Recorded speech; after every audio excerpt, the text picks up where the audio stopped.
শয়তান ডাক দিয়ে বলবে, আমার সাথে দুনিয়াতে আমার কথা উঠা বসা করেছো, শুনেছো, এই জন্য জাহান্নামে চলে এসেছো। তোমাদেরকে আমি কোনো সাহায্য করতে পারবো না, আমি তো নিজেই বাঁচতে পারবো না। কিন্তু আলেমদের অবস্থা হবে, হাফেজে কোরআনদের অবস্থা হবে, নবী ওলিদের অবস্থা কিয়ামতের মাঠে কেমন হবে? আল্লাহ রাসূল হাদিসের মধ্যে বলেন ইসমাউ ইয়াউমাল কিয়ামাতি সালাস আল আম্বিয়া সুম্মাল উলামা ওয়া সুম্মাশ শুহাদা। কিয়ামতের ময়দানে তিন দল মানুষ সাফায়াত করবে। এক দল হলো নবী আলাইহিস সালাম, সমস্ত নবীগণ উম্মতের জন্য সাফায়াত করবে। দুই নম্বর দল হলো আলেম উলামা, তারা কিয়ামতের ময়দানে মানুষদের জন্য সাফায়াত করবে। তিন নম্বর হলো শুহাদা, যারা আল্লাহর পথে জীবনটা উৎসর্গ করে দিয়েছে। ওই তিন দল মানুষ সাফায়াত করবে। আর মুসলমান ভাইরা আমার, নবীদের কথা বাদ দিলাম, শহীদদের কথা বাদ দিলাম, আলেমদের অবস্থা কিয়ামতের ময়দানে এমন হবে। আল্লাহ রাব্বুল আলামিন দেন, এ আলেমরা, ও হাফেজে কোরআন, দুনিয়াতে তোমাকে আমি ইলম দিয়েছিলাম, তোমাকে আমি হাফেজে কোরআন বানাইছিলাম, আমি তোমাকে বড় মুত্তাকি আলেম বানাইছিলাম, ফকি আলেম বানাইছিলাম। কিয়ামতের ময়দানে তোমাকে আমি জাহান্নামের আগুনে জ্বালাইয়া অপমান অপদস্থ করতে পারি না। যত গুনাহ দুনিয়াতে করেছো সমস্ত গুনাহ খাতা মাফ করে দিয়েছি, যাও যাও জান্নাতে চলে যাও। জোরে কোন সুবহানাল্লাহ। যেই মাত্র জান্নাতের কথা শুনবে আলেম ওলামাগণ দৌড় দিবে জান্নাতে চলে যাওয়ার জন্য। ওই সময় হাজার হাজার মানুষগুলো রাস্তার মধ্যে দাঁড়িয়ে যাবে।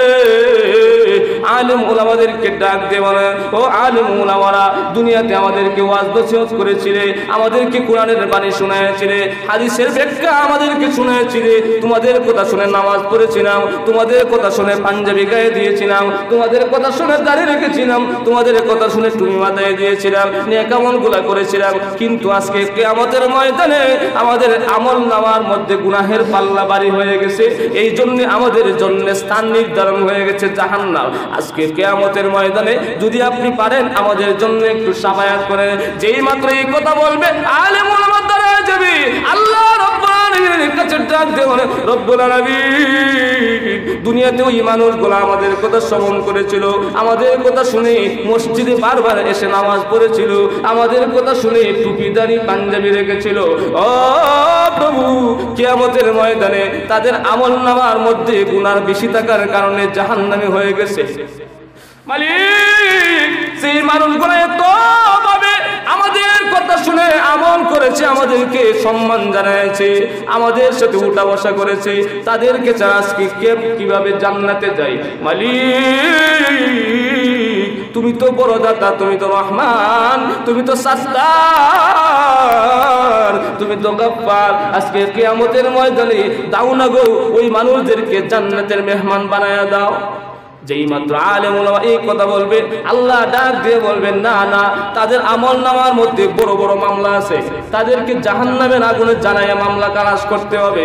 ওই আলেম ডাক দিয়ে বলে, যদি ওই মানুষদেরকে আমাদের সাথে জান্নাতে না দাও, আমরাও জান্নাতে প্রবেশ করবো না, আমাদেরকেও জাহান্নামে দিয়ে দাও। আল্লাহ রাব্বুল আলামিন ডাক দিয়ে বলবেন, আলেম ওলামা, আমি আল্লাহ কোনো সময় ওয়াদার বরখেলাপ করি নাই, তোমাদেরকে জান্নাতের সার্টিফিকেট দিয়ে দিয়েছি।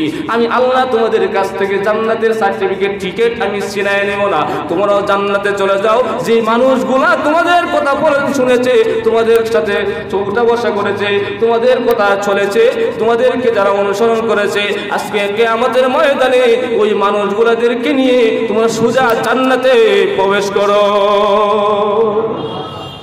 যারা তোমাদের কথা শুনেছে, তোমাদের পথে যারা চলেছে, অনুসরণ যারা করেছে, যাও, আমি আল্লাহ হুকুম দিয়ে দিলাম, ওই তাদেরকে নিয়ে জান্নাতে চলে যাও। কিতাবের মধ্যে উল্লেখ করা হয়েছে, একজন আলেম, একজন ফকি আলেম, মুত্তাকি পরহেজগার আলেম হাজার হাজার মানুষদেরকে নিয়ে জান্নাতে চলে যাবে। জোরে কন্যা সুবহানাল্লাহ। এটা হবে আলেমের অবস্থান, আর আগে বলেছিলাম শয়তানের অবস্থান। এখন আপনি কার পথে চলবেন? আলেমের কথা শুনবেন না শয়তানের কথা শুনবেন? এটা আপনার ব্যাপার, বিচার করবেন আপনি, সিদ্ধান্ত নেবেন আপনি। আপনি ইচ্ছা করলে শয়তানের পথে চলতে পারবেন, ইচ্ছা করলে আলেম ওলামা যেরকম সিদ্ধান্ত দেয় এইভাবে চলতে পারবেন।